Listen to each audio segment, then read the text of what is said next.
siapa yang berhak menerima zakat fitrah?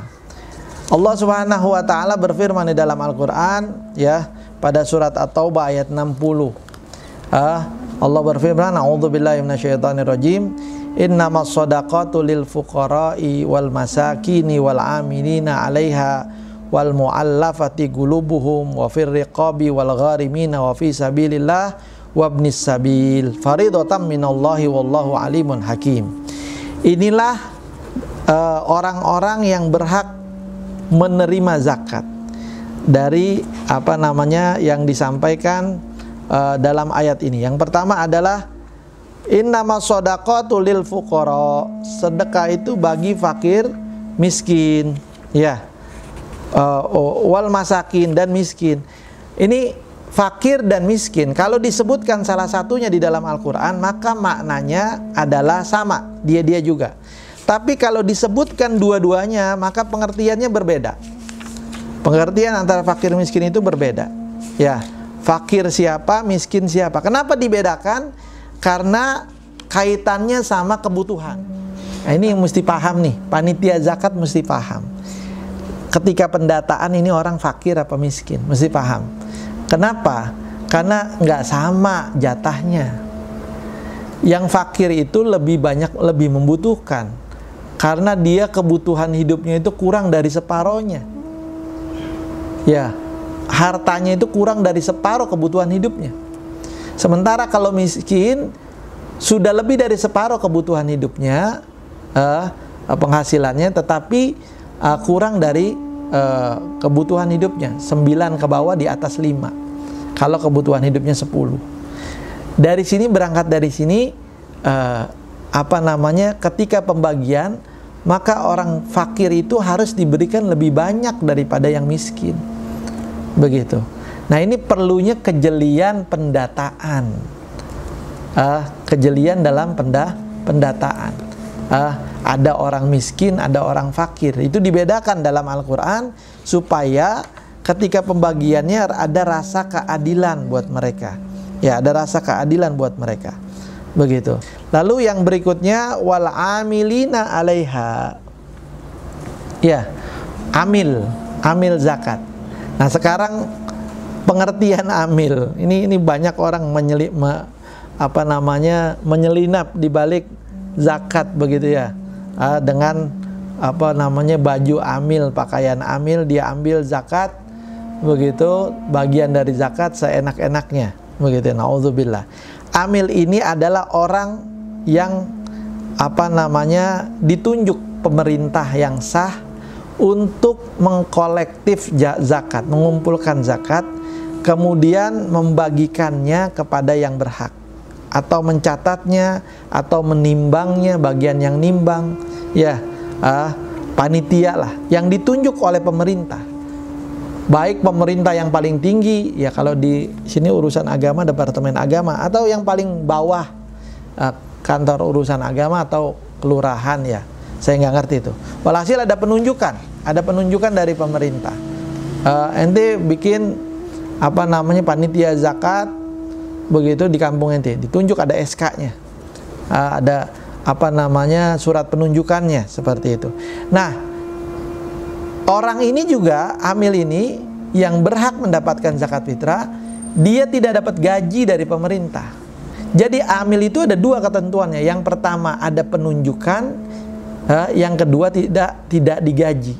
Itu ada dua ya, ada penunjukan dan tidak digaji, seperti itu.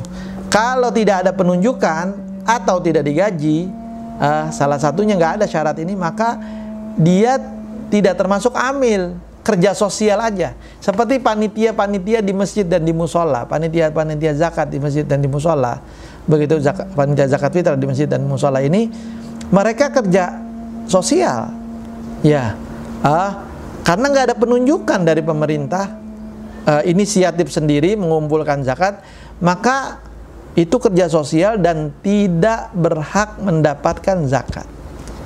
Kalaupun ada penunjukan dan tidak dapat gaji, memenuhi syarat sebagai amil, jatah yang dia dapatkan dari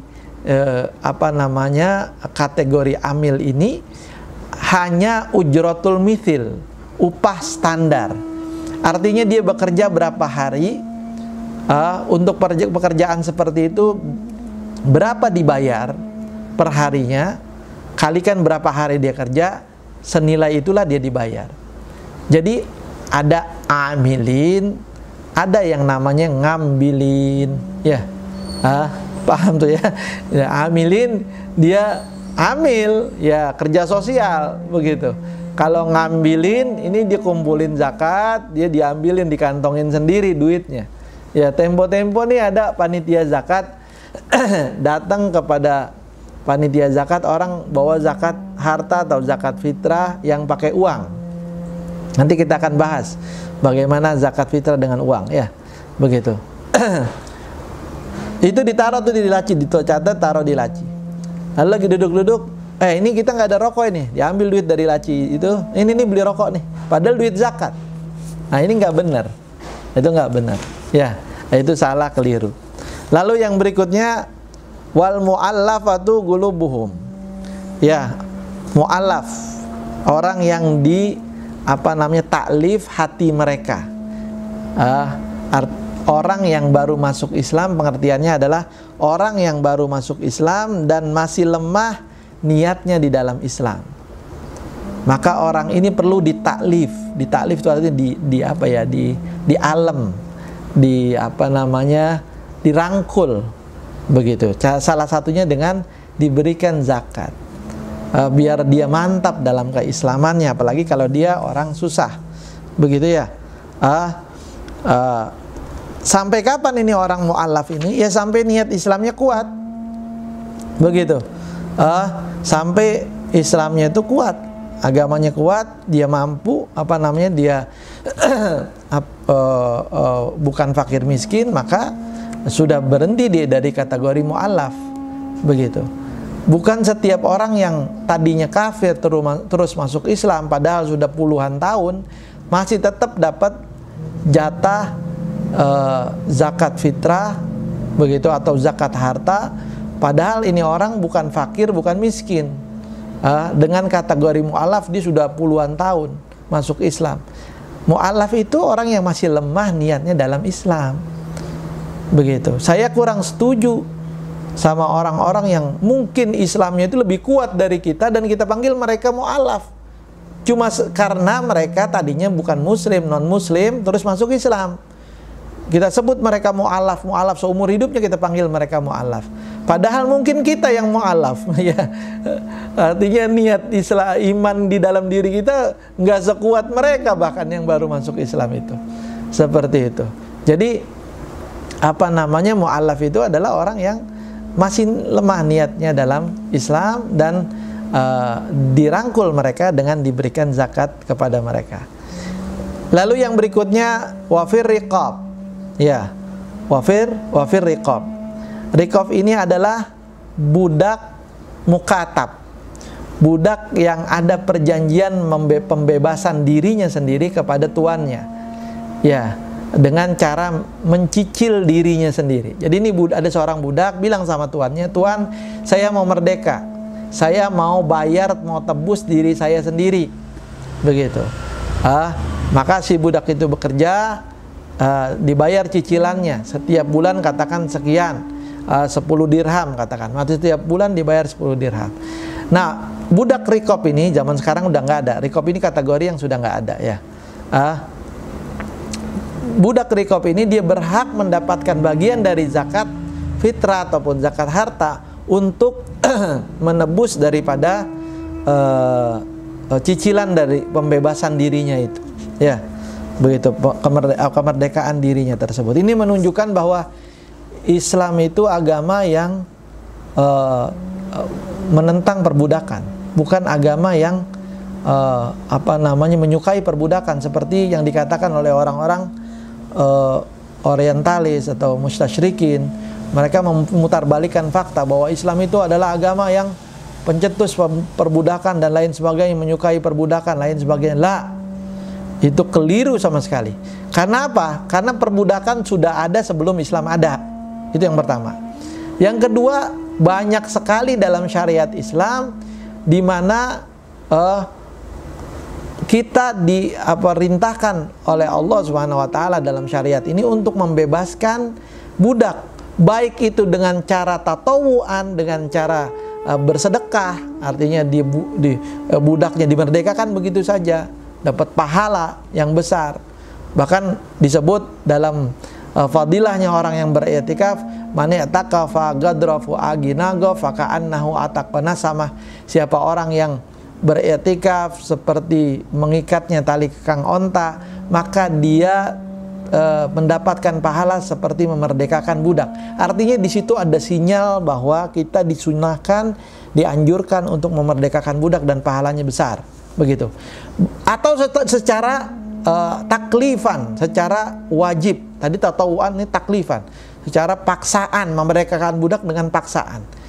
Yaitu seperti orang yang bergaul di siang hari bulan Ramadan, bergaul dengan istrinya, maksud saya berhubungan badan dengan istrinya di siang hari bulan Ramadan, maka hukumannya memerdekakan budak.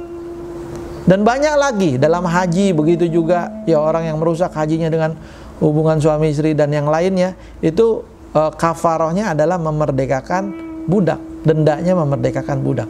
Banyak sekali peluang-peluang di mana syariat agama Islam ini ingin membebaskan perbudakan itu. Begitu. Di antaranya riqab ini yang ada dalam Al-Quran, wafir riqab, membantu orang budak yang sedang mau memerdekakan dirinya dengan mencicil kepada tuannya, dibantu untuk diselesaikan cicilannya itu. Ini menunjukkan bahwa Islam agama yang mencintai persamaan hak, ya, agama yang didatangkan oleh Allah dengan persamaan hak antara semua manusia. Makanya ingin menghapuskan perbudakan yang ada, begitu. Ini buktinya, salah satu buktinya. Jadi perbudakan itu bukan ada setelah Islam ada, tapi perbudakan sudah ada sebelum Islam ada, seperti itu. Lalu yang berikutnya al-gharimin wal gharimin. Gharim, ya. Siapa ini gharim? Gharim adalah orang yang berhutang. Ya, gharim adalah orang yang berhutang untuk kebutuhan dirinya atau keluarganya selain untuk maksiat. Ya, bukan untuk maksiat. Saya punya utang, kemarin anak saya mau sekolah, bayarannya belum, saya utang. Nah, dia berhak jatuh tempo utangnya, dia berhak mendapatkan zakat untuk membayar hutangnya. Begitu ya. Tapi kalau dia berhutang untuk maksiat, saya banyak utang, kenapa? Kalah judi kemarin, kagak dapet, nggak bisa, ya. Begitu, nggak bisa. Kecuali kata ulama kalau dulunya utangnya untuk maksiat, tapi dia udah tobat sekarang, masih terlilit hutang. Nah ini karena dia udah bertobat, maka dimuliakan taubatnya itu, ya, dihormati taubatnya itu.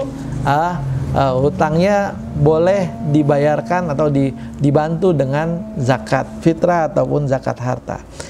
Atau juga orang yang termasuk orang yang gharim itu, yang berhutang itu, orang yang berhutang untuk kepentingan umat, seperti bangun pesantren, bangun masjid, bangun jalan.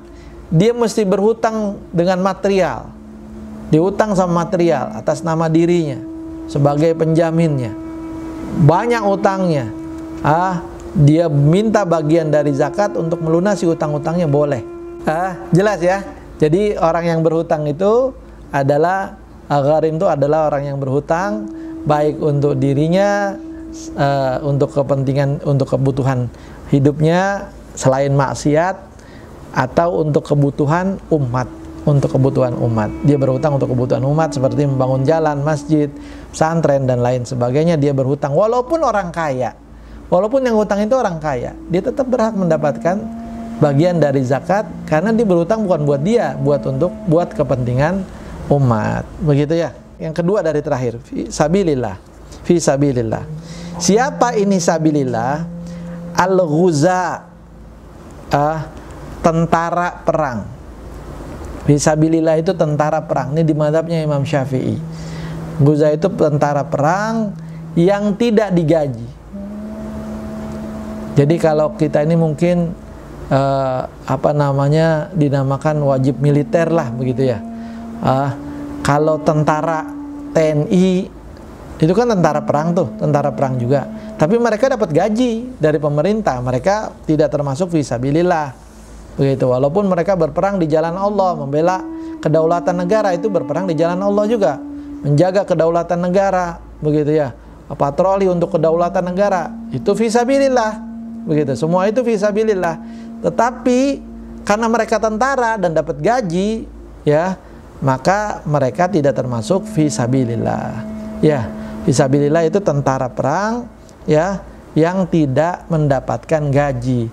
Lalu ada pelebaran makna, perluasan makna. Fisabilillah, orang yang di jalan Allah. Dimasukkanlah di situ guru-guru, ustadz-ustadz, ya, begitu. Ini bagaimana? Kalau menurut pendapatnya Imam Syafi'i tidak bisa. Fisabilillah itu tentara perang yang tidak digaji. Tapi di mazhabnya Imam Abu Hanifah mengatakan termasuk fisabilillah adalah orang yang memerangi kebodohan umat, ya, orang yang berjuang untuk kepentingan umat. Mereka adalah fisabilillah dan mereka berhak mendapatkan bagian dari zakat. Itu di mazhab yang lain, atau di mazhab kita Imam Syafi'i tidak termasuk. Ya, walaupun saya ustadz, saya guru ngaji, saya harus fair mengatakan hal ini. Ya, di mazhab Imam Syafi'i, guru ustadz bukan termasuk fisabilillah. Kalaupun menurut mazhab Imam Abu Hanifah itu termasuk fisabilillah, perluasan makna daripada fisabilillah, orang yang memerangi kebodohan, khawatirnya ketika dia meminta itu, mengucapkan kata-kata bahwa aku ini fisabilillah, jadi seperti orang yang minta apa namanya, digaji atau minta diberikan sesuatu, khawatirnya pahala dari semua perjuangannya dia itu habis cuman sekedar dikasih bagian daripada zakat itu. Karena ya udah itu gajinya makan gitu kan, nanti minta gaji, ya sudah itu gaji. Nah, bagaimana gaji di sisi Allah? Gaji di sisi Allah jangan-jangan angus begitu, naudzubillah. Karena dia menuntut itu, menuntut di dunia, kepengen sesuatu yang sedikit dari dunia. Jadi sebagai guru, sebagai ustadz di antara antum gitu ya, jangan pernah meminta bagian daripada zakat begitu atas nama fisabilillah. Wah, bagian saya fisabilillah mana ini? Naudzubillah. Bahkan kalau antum bersodakoh nih, ada pengemis datang sodakoh, jangan pernah kita kasih sodakoh ke fakir miskin lalu kita bilang ini sodakoh ya, buat ibu, buat apa namanya kamu, begitu, tolong doakan saya ya biar banyak rezeki ya, biar sukses usahanya. Didoain untuk pengemis itu, mudah-mudahan bapak banyak rezekinya, kehidupannya sukses, usahanya sukses. Impas. Apa artinya, apa maknanya? Nggak ada pahalanya, karena dia ngasih uang itu, sedekah itu seakan dia minta didoakan. Dan ketika sudah didoakan, selesai. Itu upah dari doain, upah dari doa, ya, bukan sedekah, begitu.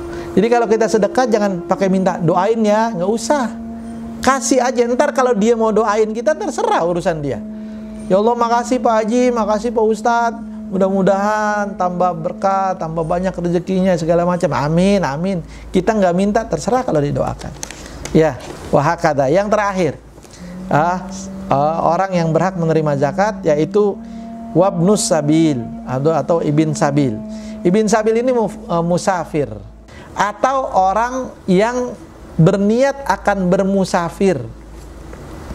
Ya, bemuridus safar, orang yang berniat akan bermusafir, safaron mubahan, musafir yang mubah. Dia nggak punya duit, dia bilang sama panitia zakat, saya minta bagian dari zakat buat ongkos. Mau kemana? Saya mau ke rumah ibu saya di kampung, saya nggak punya duit. Rumahnya di Jakarta. Dia mau nengok orang tuanya, silaturahim. Ini kan sunnah, silaturahim sunnah. Bolehkah dia mendapatkan ongkos dari zakat? Boleh, karena itu termasuk ibnu sabil atau ibn sabil.